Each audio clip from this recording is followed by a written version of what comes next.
Hey guys, it's me again, and I'm in my comfy outfit and making lunch for tomorrow, and I'm not the most excited about it, but I'm doing it anyway. And this could be a habit, or it could be something that just happens twice that I'll tell myself, oh, putting my phone on anything random to keep it up. I could be getting sick. I'll just put it in my crock pot. That appears to be working. Yeah, so I got 20 views on my last video, and that's actually a win because that's 20 views. So thanks guys for that. I don't know what we're doing for tomorrow because he didn't really eat his sandwich. And my goal is to kind of just post every day. He ate a little bit of his sandwich, and for me, he did not want peanut butter, which is actually almond butter because it's nut-free, peanut-free, just peanuts. But yeah, I figured I could maybe tell some stories. I've been working as a substitute teacher, and that's been a little crazy. Middle school is wild, but some of the younger kids is wild, but really what makes something wild is the school. So I live in the Lansing, Michigan area, and that's typically where I sub at. And OMG, there's been some wild schools that I have subbed at.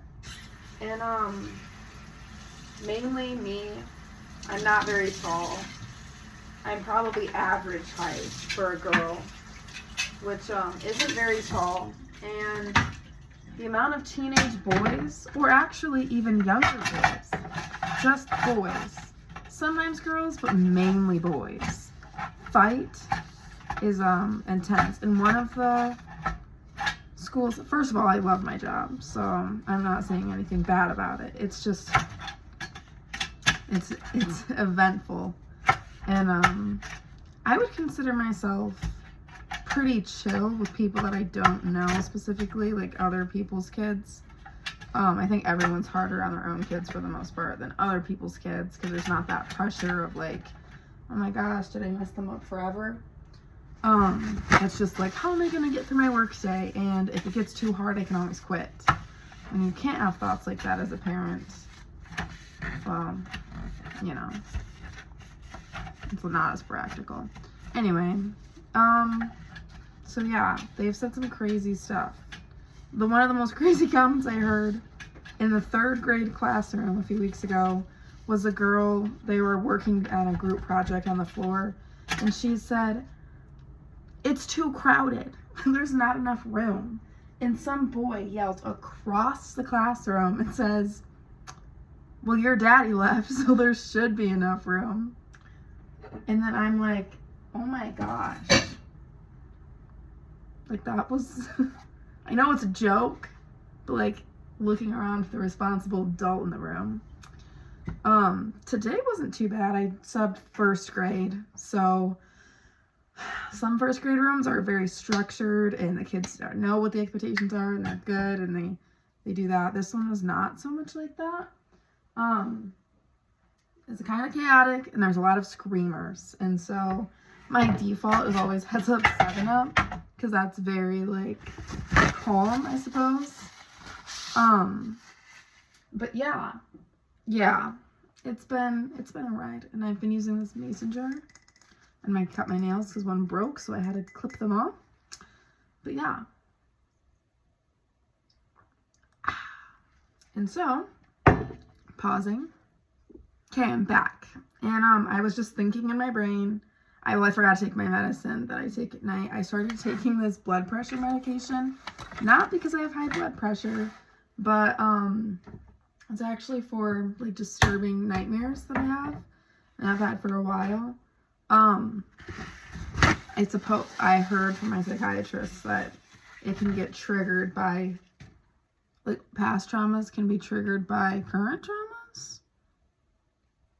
Hold on. There was a sub listing, and I was seeing if I could take it, but I can't because it's too early in the morning and I want childcare.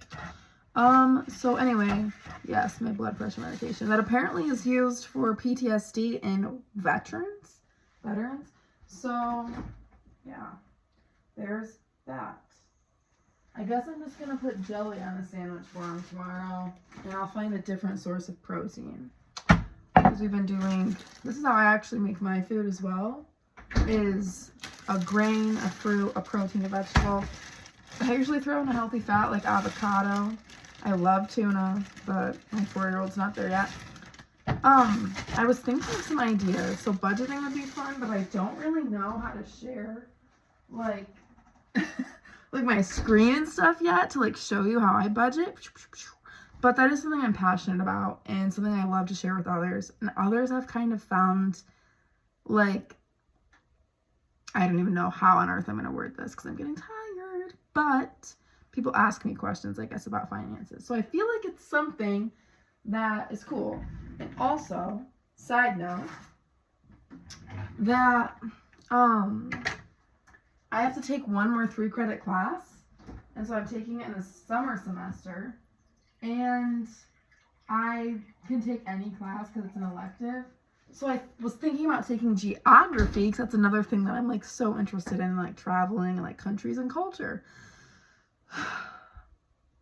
But I don't know. I might just be taking a social work class. I don't know if people are going to get more or less stressed out hearing me talk because it's just all coming out now. But I figured out a social work class. But then I also realized that I'm applying for a accelerated master's program. And I really am excited for that. And I hope that I get it and everything. But I changed my emphasis from finance to entrepreneurship, which makes my dream of starting a business feel super duper real. And maybe someday I'll look back at this and say, wow, it was all just a dream and now it's reality. Look at that video. And maybe people will even look at this video and be like, wow, she went from like, just like that. Just looking down at this video. And right now I'm just looking up like, man, that looks scary because I don't know how I'm getting up there. But I have some steps. So here I am. And my goal is to have a business that's successful so that I can have a foundation and help people. Because I don't think that running a nonprofit is going to change the world the way I think it's going to. So I don't know what I'm starting my business out. I want a wellness center, but I think I need to start a little bit smaller and grow. So that's, that's where I'm at. But I could try to post these while I make my son's lunch for the following day because it's always, man, like I don't want to pack it, like at all. It just is not fun for me. But I do it because I know I won't do it in the morning. I just won't want to. And I won't get out of bed. So if I do it now, I'll wake up and I'll just be going. Get dressed, eat breakfast, be on our way. But yeah, I mean, if I did do this every night, that'd be cool. I probably won't, but here is to trying. Elderberry jam. It was like 60 cents cheaper than the other ones. So, I have a fun story though. We're at 8 minutes, so I'll try to make it quick. But basically, I could title this Life on a Cruise Ship. So I worked on a cruise ship and there's some crazy stories. Well, the reason I bring this up is because someone that I used to work with messaged me recently, which is interesting because it's like Romeo and Juliet, pause. That's like the finale. Starting back to the beginning. 18 years old, working on a cruise ship, going on Christmas break, which is essentially dramatic because, well, sip of water. And I can think about all these crazy stories, but this is just one of them. And it could be the craziest, but there's some pretty crazy ones out there. Okay, so I'm 18. I am living it up on a cruise ship. Let's just put it that simple. It's lit.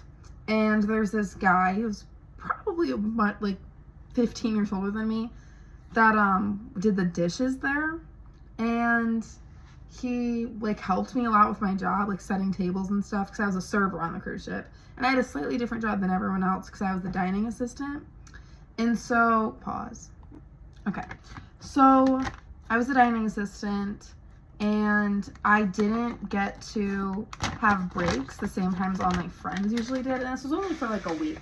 But we were, I think, only on this specific boat for 2 weeks ish, because we came back from Thanksgiving break, and then we worked, I think, maybe 2 weeks, and then we left. We went back home for Christmas, and I feel like it was December 8th when we left. So that sounds right, about 2 weeks. And I went to Vegas because my job would pay for you to go anywhere as long as you considered it home or whatever. Which technically at this time my dad was moved like all his stuff to Vegas.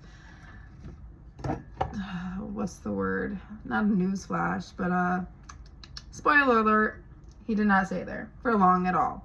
In fact, I think he left before I even ended up visiting. But I was like, whatever, I'm still gonna visit anyway because I can get a flight to Vegas, so we're going.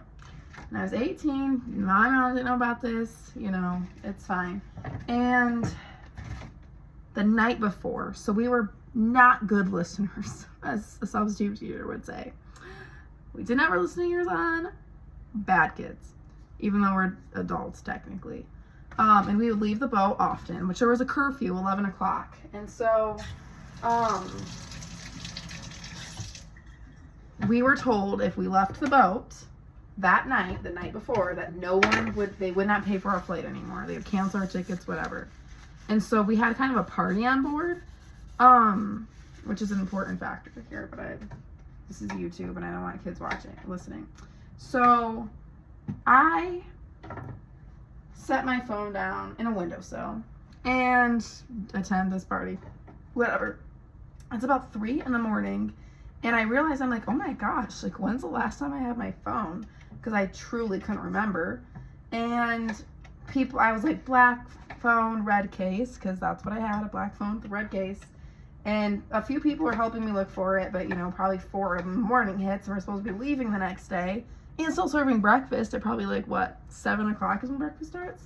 But I was used to sleeping minimal hours when I worked. We worked 7 days a week. I was 18 years old. We were traveling to different cities, New York, etc. And so no one was bothered by this. And I decided to just go to bed and deal with it in the morning. I probably just, you know, left it in my laundry basket or something. So the morning comes and I'm like, oh my gosh, you know, reality is hitting. I don't have my phone.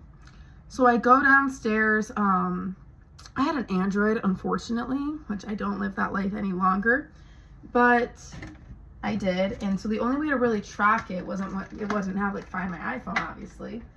And this was 6 years ago. Probably, yeah, 6 years ago. And someone tracked my phone using Gmail or something. I'm not entirely sure how they did that. And it was 2 miles off the boat. Mind you, we were not allowed to leave the boat because of the rule that my managers had. They knew we weren't going to come back. And so I was like, who left? Like, how on earth did my phone? I thought for a minute that I just fell off into the water, which is a common occurrence for people on the boat. They've lost phones, AirPods, you name it, it's gone into the water. We work on a boat. Like, things happen. They get dropped. People are, you know, living their best lives. And then it happens to be the worst. So, people have jumped off the boat even. I threw a plate off, which I regret to this day. But we lived on the 3rd floor. Anyway, that's irrelevant. So phone is 2 miles off.